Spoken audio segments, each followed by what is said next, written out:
Hey listeners, Chris Goede here with some bonus business insight before we jump into today's episode. If you're looking for the right place to host your next business gathering, conference, or event, look no further than Orlando, Florida. It's no coincidence that Maxwell Leadership hosts our biannual International Maxwell Conference in Orlando. Between its many luxurious hotels, meeting spaces, and venues, Orlando is the perfect place for you and your team to gather, collaborate, and grow. Whether you're traveling for business or bringing your company for a meeting, there's a reason Orlando is as much a business capital as an entertainment one. And let's not forget the delicious cuisine at one of the 46 Michelin-rated restaurants where your team can kick off your evenings. So before you plan your next business event, check out Orlando, where the possibilities for business travel are unbelievably real.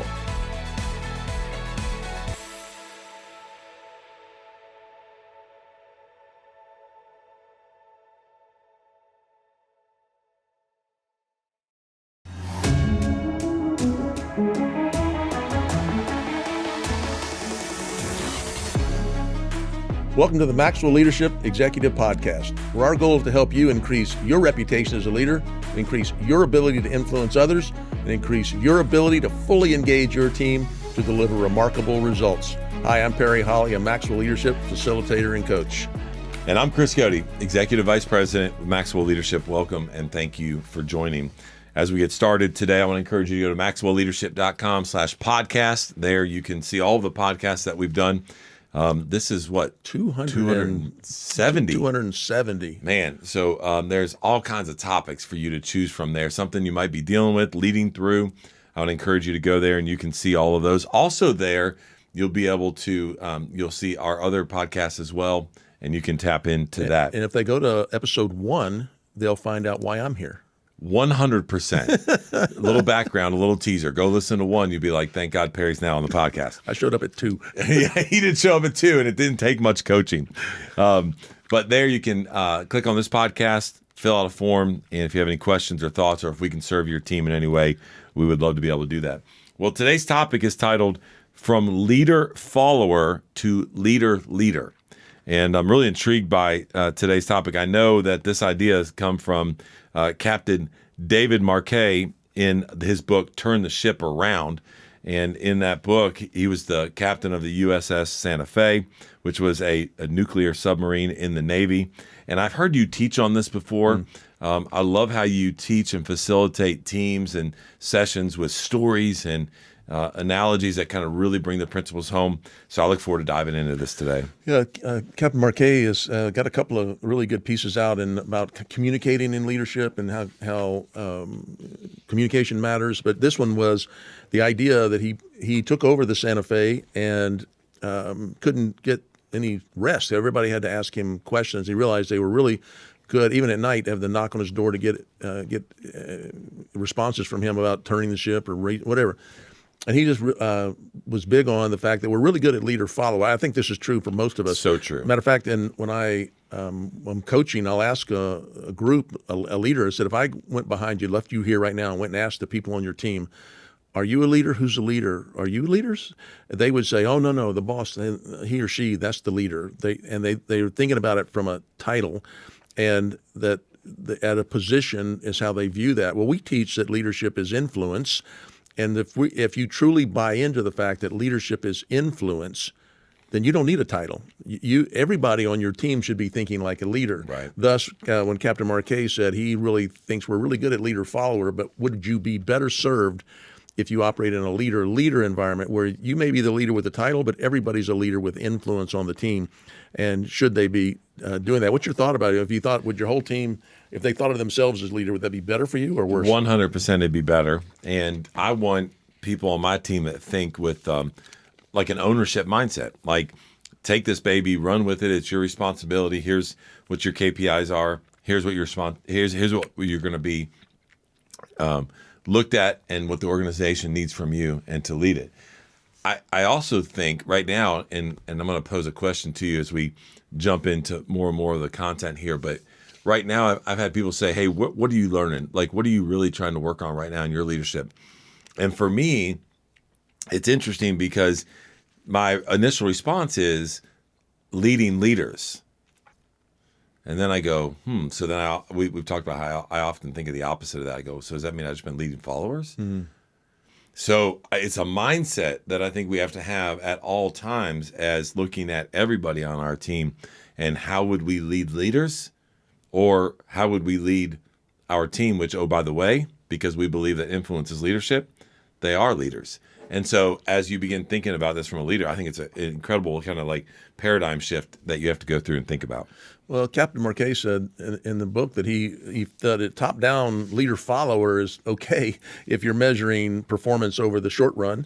That he even noticed that in the command of the Santa Fe, that leaders were rewarded for being indispensable and that they were being missed after they departed. He said it was in the Navy that if performance goes down, think about that, a captain, he's indispensable or she's indispensable on the ship and they're needed for everything, very much leader-follower, and they leave and performance crashes because people don't have anybody bossing them, telling them what to do, that was taken as a sign that they were a good leader, is that they must have been really needed, not that they were effective in training the people properly. So Marquet said he really had to get into this, shifting the mindset of people that you need to be thinking on your own. You need to be acting like a leader, not like a follower. And so he needed to treat them like a leader. You know, one of the things he put in that was interesting was to find out how people think.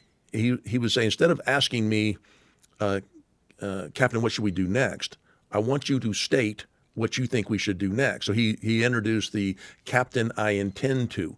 So if they said, you know, I like that. That's good. The seamen should know that where we are right now, that they're paying attention to their role, their job, they're the navigator or whatever, that we need to move the ship, the submarine 4 degrees to the starboard.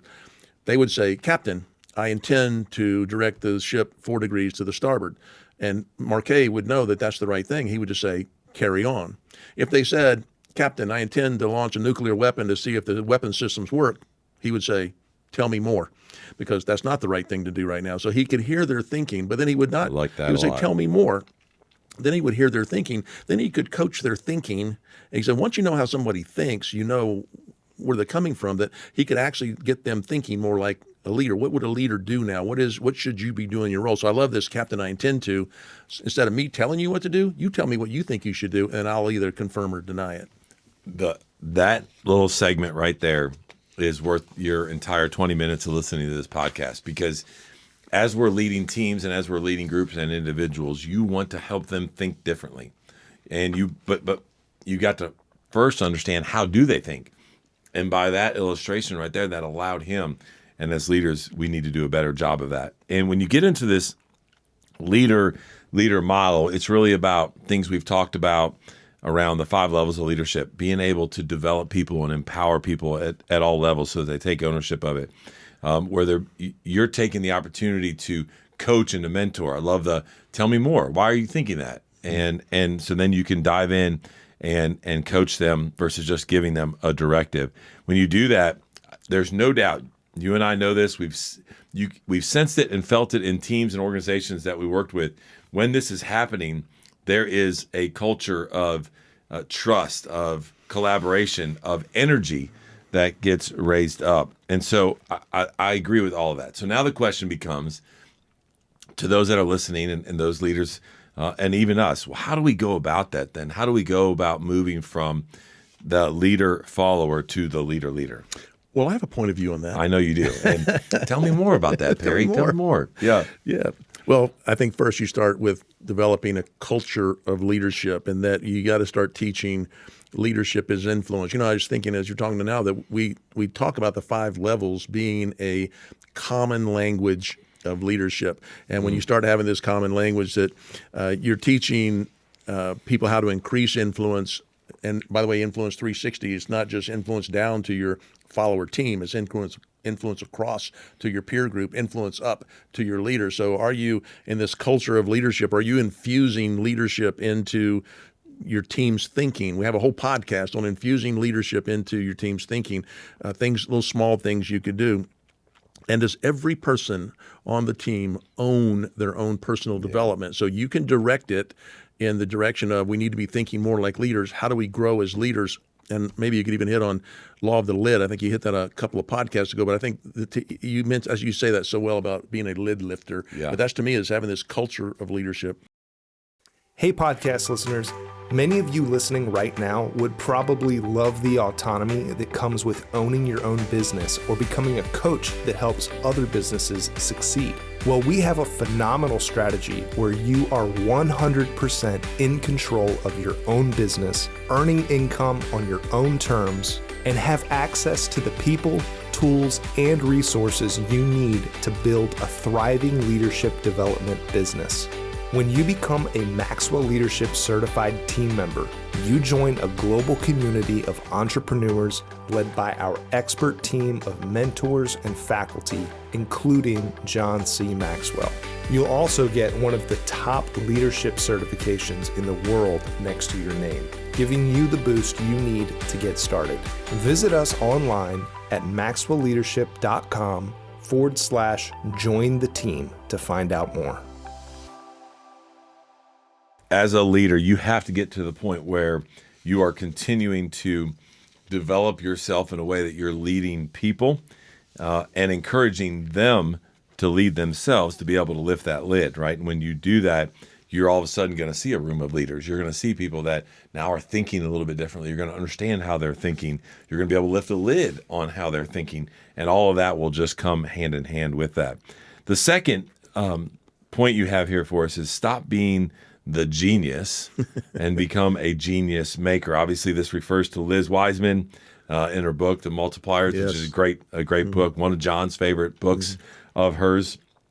And so, man, don't keep providing all the answers. Don't rescue people out of something that they need to learn. One of the things that we're doing right now in our leadership team, and Mark our CEO, Marqu, will often ask, and he'll be like, all right, so Chris, and you got to be paying attention because you never know. So I haven't been sleeping in any of our meetings. Like, what did you just hear?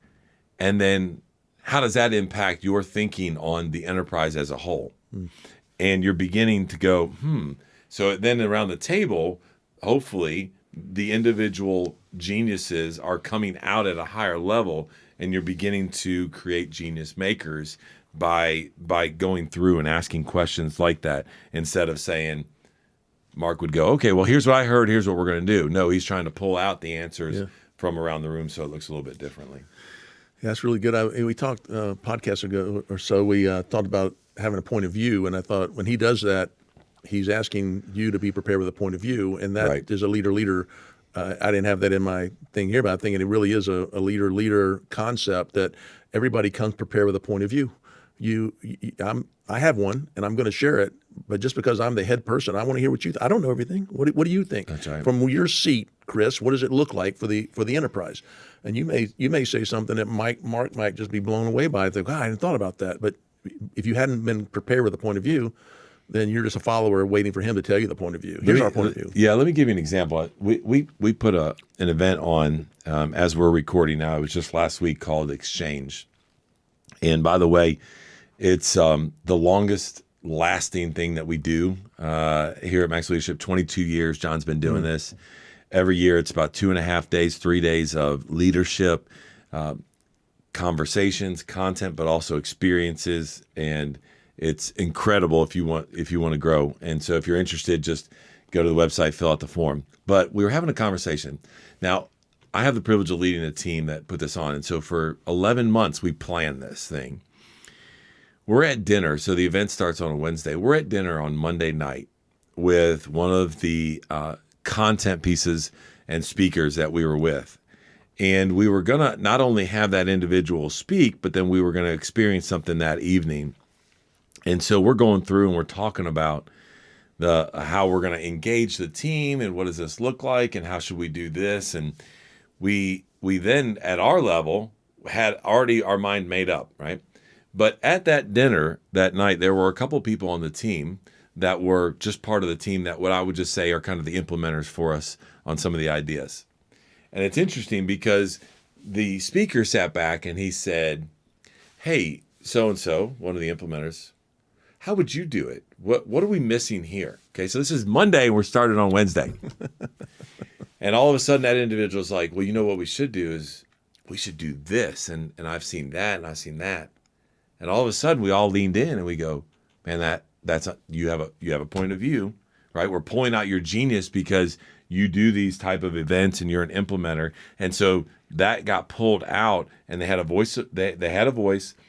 Her genius maker came out. You could tell she had developed herself in this area, and all of a sudden, within 48 hours, we're now implementing something that she said as an idea because we were going around the table and being able to say, oh, you know what? Just because she's an implementer doesn't mean she's not a leader. She is leading, and we may have missed that at that point in time. So just a quick, small example that came to my mind as you were thinking about it, that I go, man, now, not only that, but then she was a little upset at us because then she had 48 hours to go buy some product and change everything for 150 people. But she pulled it off. And here's what I'll tell you. We do some incredible experiences. And at the end of the day, the two things that we added on that Monday night, people talked about that more than some of the other stuff that we did. Well, that leads perfectly into point 3, which is says increase the share of voice. This is a phrase, can you increase the share of voice on your team? And what you gave is a perfect example of the person who was obviously considered the leader in a leader-follower model. The implementers would be the followers. The star of the show is going to be the leader, but this leader vectored into the leader model by saying, hey, what do you think? 100%. And so what this is the Captain Marquet phrase, by the way. Captain Marquet said that it was all his voice when he goes into a meeting, when he's talking, and when I teach this, I use the picture of there's like a box in the middle of the room, and when you walk in, people expect you to step up and they step back. And I love this because I want to be the center of attention. My ego or whatever, I want, it's all my voice. And so I started calculating what was the share of voice in most of my meetings. 95% Perry, 5% somebody else. Then it becomes a challenge to say, how can I have the box in the room where I step back and the team steps up? And to me, this was, how do I increase the share of voice on the team?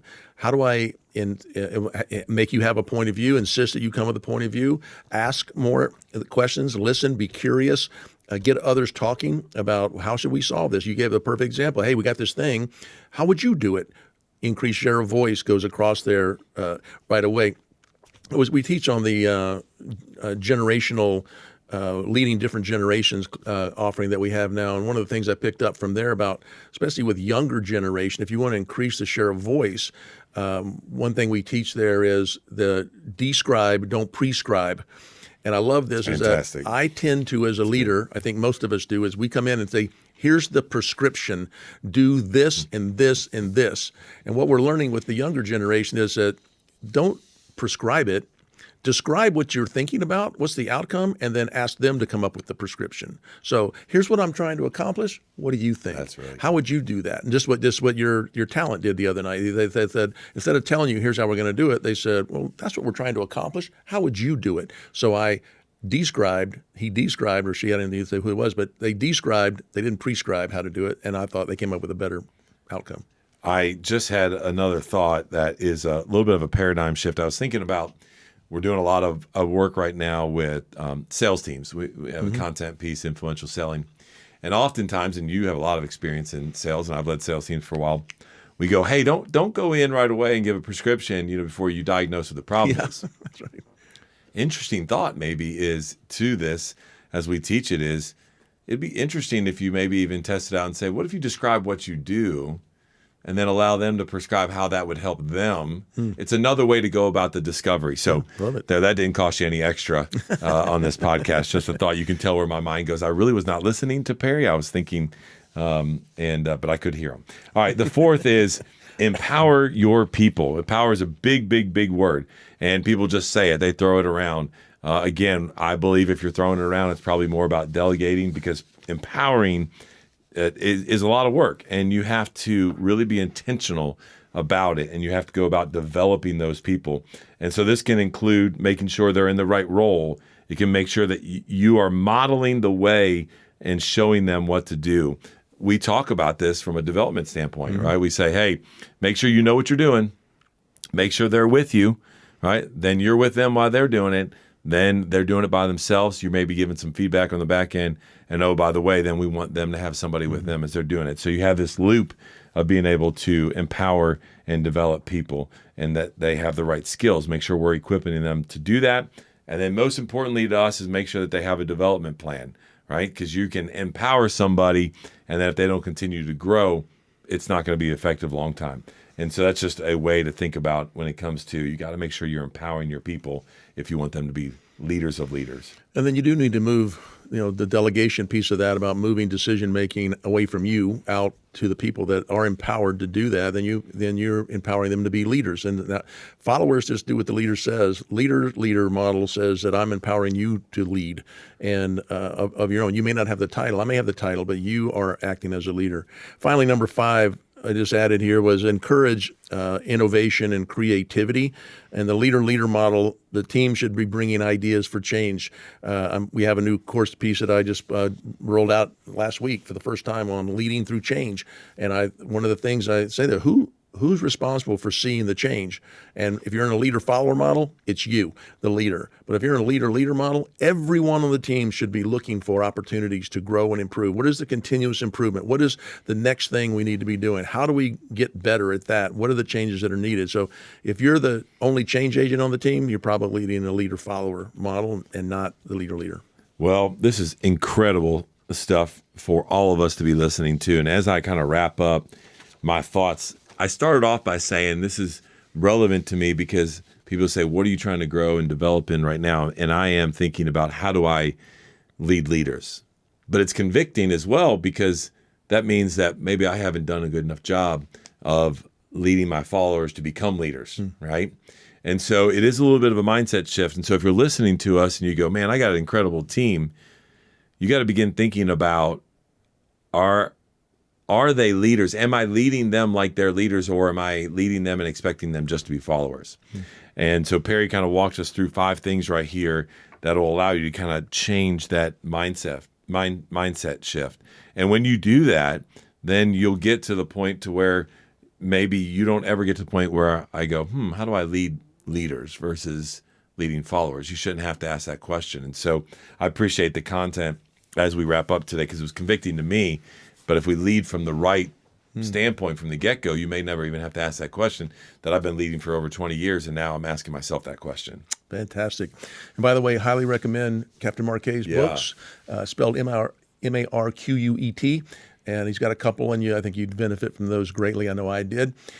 We love hearing from you. If you want to go get the learner guide for this, learn about our offerings, see the other in the family of our podcast, you can do all that at MaxwellLeadership.com/podcast. We love hearing from you. Very grateful you'd be with us today. That's all today from the Maxwell Leadership Executive Podcast.